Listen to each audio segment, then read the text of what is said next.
welcome back to J.P.s World of Wrestling. I'm your man J.P. Why am I talking like this? I don't know. So, I just got done doing Royal Rumble 1989. I thought that probably was going to do it for the day, but I decided I'll do one more. Royal Rumble 1990. The Royal Rumble was an event that I always loved.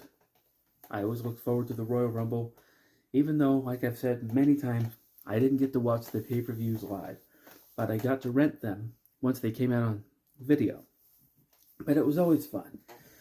And me and my first wife, God rest her soul, we would watch the Royal Rumbles, but we would play this game where our birthday, would represent a different guy. And like, for example, my wife was born on the 19th. So she would always root for the number 19th entrant into the Rumble. I was born on the 7th, so my guy never did very well. So, because he was always in kind of early. So, it was kind of a silly game that we used to do. And it was kind of silly, but it was fun. And it just added extra zip to our watching experience. Anyway, so, as usual, my remembrance of these events are coming from this anthology box set. I have all 4 volumes, but right now we're just on volume 1. Like you can see it's worn out. The corners are worn inside. It's cracked and the top level's kind of broken away from it. But the 1990 Royal Rumble, man, it was pretty good. I loved it. It's one of those things where have so many fond memories. This particular Rumble, the first time I saw it, though, I was in California. I was on vacation. I stayed with some cousins of mine, and we rented this. Their dad was in the military, and so they lived on a military base, and we rented a movie from the local video store. I think it was on base, and we brought it back to their house, and we watched it. And it was pretty fun. I enjoyed it. But yeah, it was the 1990 Royal Rumble. As you can see right there, it's right there. There it is. So yeah, so this is during a time when Mr. Perfect had just come onto the scene. In the WWF, they were trying to build him up as the top heel in the company. So we'll get to that later. But yeah. So we had a tag match, Bushwhackers versus the Fabulous Rougeaus, and I don't know what it was about that, but the Bushwhackers always seemed to get the upper hand on the Fabulous Rougeaus. I don't know, maybe on house shows, the Rougeaus would have been able to beat the Bushwhackers, but at this Royal Rumble and at WrestleMania, no, the Bushwhackers were able to win, so who knows.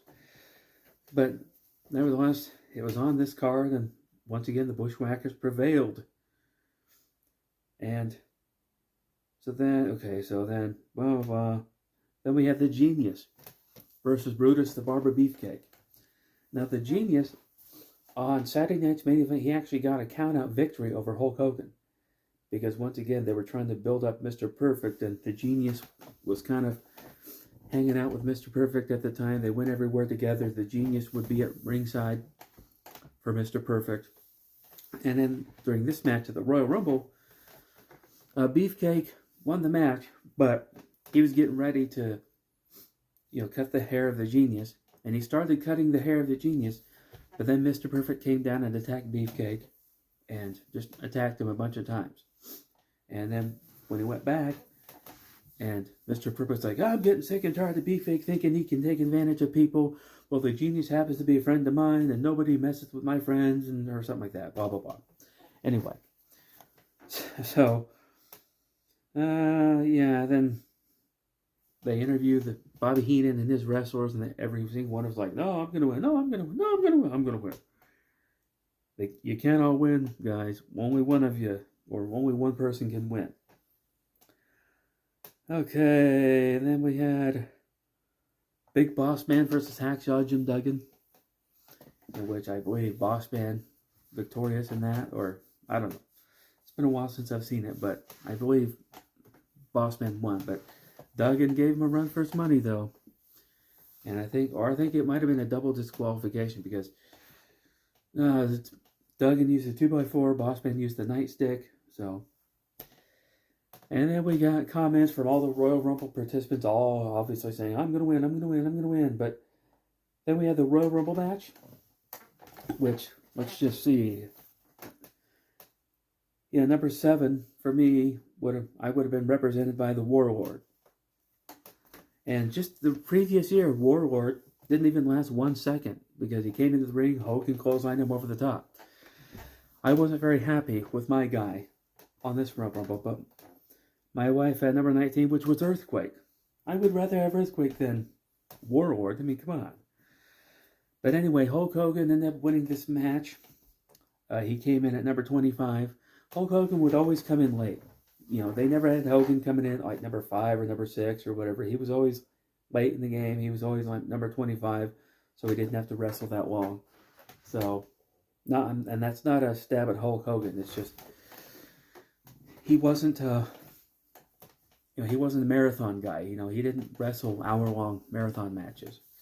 So, but when he threw Mr. Perfect out of the Rumble, for whatever reason, Hogan always threw him out like over in the corner for whatever reason. But maybe that's because Mr. Perfect told him to do that, or I don't know what went on there. But anyway, Hulk Hogan ended up winning the Royal Rumble 1990. And so I enjoyed the Royal Rumble. This was, I think, one of the only pay-per-views where Tony Schiavone was actually calling a WWF pay-per-view. I know he did another one. I know he probably did WrestleMania, or SummerSlam, but Tony Schiavone really didn't last very long in the WWF. Then he was primarily a WCW guy, but nevertheless, he was there, and he was calling the WWF action, and it was kind of weird hearing him and Jesse Ventura together. Of course, Jesse Ventura would later go to WCW, so it wasn't really that weird. So, anyway, that was Royal Rumble 1990. Overall, I give it a thumbs up. I enjoyed it. Like I said, the first time I saw it was on video in California while we were on summer vacation. So, what are your memories of Royal Rumble 1990? What is your favorite Royal Rumble of all time? Leave them in the comments below, and I will see you next time.